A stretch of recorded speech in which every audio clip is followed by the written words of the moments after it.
السلام عليكم ورحمة الله وبركاته. النهاردة بقى مع طريقة جديدة لصدور الدجاج، طريقة مميزة طعم خطير.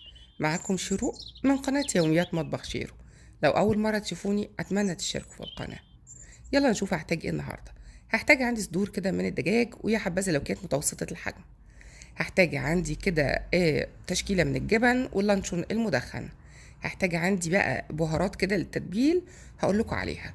اول حاجة عندي طبعا بصل بودرة، توم بودرة، حبة من الجنزبيل، ويحتاج معلقة صغننة من السبع بهارات، ملح وفلفل، وشوية اقلب كل الحاجات على بعضها علشان كل الحاجات تمتزج مع بعضها، ويبقى البهار بتاعي كله نفس التيست. بعد ما قلبت كل البهار بتاعي طبعا لازم اجيب حاجه سايله تكون هي دي اللي هتوزع لي التتبيله بتاعتي على كل الفراخ بتاعي. هاخد معلقتين بس من زيت الزيتون وهقلبها على البهارات دي كلها بتاعتي تقليبه كده كويسه علشان تديني تيست حلو ليها، وفي نفس الوقت علشان دي هي دي الماده السايله والماده الدهنيه اللي هتوزع لي على الفراخ كل التتبيله. جه الوقت بقى يا جماعة ان انا دلوقتي ابدأ اظبط الفراخ هحشيها ازاي، وهتبقى الشكل بتاعها عامل ازاي. طبعا الفراخ عندي انا غسلاها كويس جدا بالمية والخل، وبعد كده نشفتها، وبعد كده هبدأ بقى لو هي متوسطة الحجم زي ما انتم شايفين كده هقسم كل واحدة لاتنين بالعرض كده، بحيث ان يبقى عندي الفراخ ما تبقاش سميكة قوي، وفي نفس الوقت احصل على حجم متوسط، ولا هو كبير ولا هو صغير. مش هتاخد وقت في التسوية، وكمان هتاخد تيست حلو بتاع البهار وبتاع الحشو بتاعها. هبدأ كده من الجنب بعد ما قسمتها نصين، النص اللي فوق دوت ابدأ اقطعه كده من الجنب، بحيث ان اكني بعمل جيب فيها، او زي اي ساندوتش فينو او كايزر لما بنفتحه من الجنب وبنسيب الجنب التاني بتاعه مقفول علشان اقدر احشيه جواه.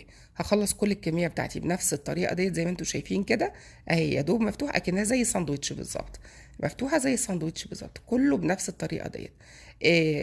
لو احنا لقينا من الصعب علينا ان احنا نقطعها كده بالعرض، هنقطع الصدر بالطول نصين زي الفينجرز، وبعدين من الجنب نفتحه زي ساندوتش. اخدت النساير يا جماعه، انتهى. نعمل بيها اكله تانية، نعمل بيها شوربه دجاج، هحط لكم اللينك بتاعها، عملناها الفيديو اللي فات. انزل بقى بالتتبيله بتاعتي فوق الفراخ بتاعتي اللي هبدا احشيها، اتبلها حلو قوي قوي، اتاكد ان التتبيله داخله لجوه وبره كويس قوي زي ما انتم شايفين كده، واحده واحده واحده واحده، احنا مش مستعجلين على حاجه. على فكره الاكله دي ما بتاخدش نص ساعه بالظبط في التسويه وفي الطبخ وفي كل حاجه، بجد جميله جدا ومميزه. ومش هتحتاج على فكره ان انا اسيب الفراخ في التتبيله فتره طويله، لان هي كده كده التتبيله هتبقى موجوده معاها في الفرن، هتتسوى فيها فهتشربها كلها. هنعمل بقى كل الكميه بتاعتنا كده زي ما انتم شايفين، انا بفتحها من جواها وبدخل التتبيله فيها عشان اتاكد ان كلها وصل لها التتبيله بتاعتها. طبعا انا بحط شويه شويه من التتبيله عشان اتاكد ان كله فيه التتبيله بتاعته. الطريقه دي طريقه مميزه جدا جدا جدا، الفراخ بتطلع مويس كده من جوه، وطريه مش ناشفه، وليها طعم حلو قوي. خلاص كده خلصنا تتبيل كل الكمية بتاعت الفراخ بتاعتنا. هنشيلها بقى ننقلها في بول عندنا أو في أي حاجة جنبنا، علشان نشوف احنا النهاردة هنشتغل في ايه. عندي طريقتين لتسوية الفراخ بتاعتنا يا جماعة. لا إما إني هشتغلها في القلاية الهوائية للي عنده القلاية الهوائية، وهي تبقى طريقة سريعة ومنجزة جدا، مش تاخد ربع ساعة، أو ممكن في الفرن عادي جدا بكل بساطة وسهولة. انتوا اختاروا الطريقه المناسبه ليكم للتسويه، ممكن كمان على البوتاجاز من فوق، ويا دوب بس نشويها في الفرن في الاخر. التسويه بتاعتها دي هترجع ليكم انتم. النهارده انا هوريكم الطريقه بتاعه القلايه الهوائيه، كل هي نفس الطريقه هعملها هي اياها. لو هستخدم في الفرن هجيب القالب بتاعي او الصينيه اللي هسوي فيها، وهعمل نفس الطريقه بالظبط. همسك بقى واحده واحده كده وابدا احط فيها المكونات بتاعتي. انا مقطعه اللانشون زي ما انتم شايفينه كده المدخن بتاعي، فينجرز كده، صوابع كده طويله. هبدا كده اقطعها حتت بحيث ان هو اقدر ادخلها جوه ما تبقاش طالعه بره الفراخ بتاعي، وبعدين ازقها كده كويس. وانا بحب استخدم بقى في الاجبان اللي بحطها جوه، احشي بيها جوه الفراخ والحاجات دي، بحب استخدم الجبنه الشيدر، بتبقى حلوه قوي يا جماعه. اولا بتسيح جواها، حاجه تانية بتدي طعم حلو للفراخ. ممكن طبعا تستخدموا موتزاريلا ومعاها اي نوع تاني، موتزاريلا هتسيح بس مش هتديني طعم لوحدها، لازم نوع تاني من الجبنه معاها عشان يديها تيست حلو.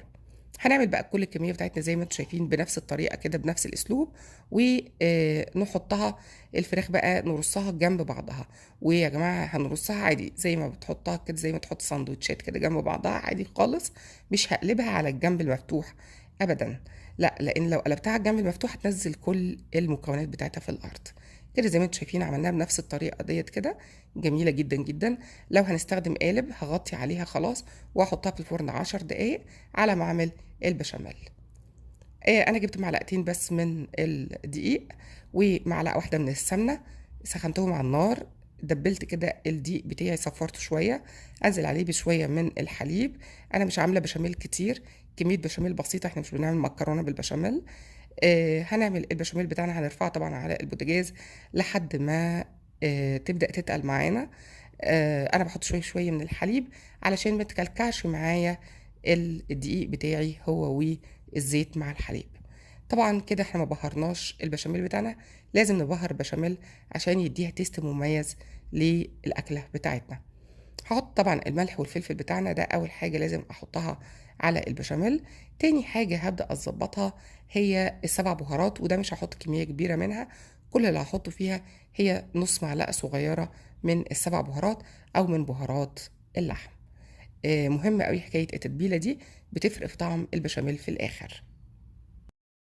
باقي بقى تبهيرة البشاميل بتاعي وهي عصير مية البصل والفلفل الأخضر اللي أنا بخزنه في الفريزر. هحط منه معلقة واحدة على البشاميل ونقلب البشاميل ونطلع بيه على البوتاجاز تاني لحد ما يتقل معانا. طبعا بعد 10 دقايق الفراخ يا جماعة، سواء إذا كانت على البوتاجاز من فوق أو في الفرن أو في القلاية، بدأت تستوى نص سوا. هبدأ بقى أطلع الفراخ وأحط عليها كمان شوية من الخليط بتاع عصير البصل والفلفل دوت، بيديها تيست حلو قوي ويخليها طرية كمان. هبدأ بقى أنزل بيه البشاميل بتاعي على قطعة قطعة من الفراخ بتاعتي، أتأكد إن كل قطعة من الفراخ واصل لها البشاميل بتاعي. بعد ما ابدا انزل بقى على كل قطعه واتاكد انها كده شربت البشاميل وغطيت البشاميل عليها، ابدا انزل ببقيه كميه البشاميل بتاعتي في الصينيه، عشان ده هيبقى صوص حلو قوي اقدر اقدمه مع رز مبهر او مع رز ابيض. انزل بكل الكميه بتاعت البشاميل يا جماعه. الفرن عندي شغال، والمره دي هنشغل كمان معايا الشوايه، سواء اذا كان قلايه هوائيه او اذا كان في الفرن، هيتشوى وتبقى تحفه وجميله جدا جدا جدا. هتبقى الريحه مميزه جدا. جربوا الوصفه دي بجد هتدمنوها ومش هتبطلوا تعملوها.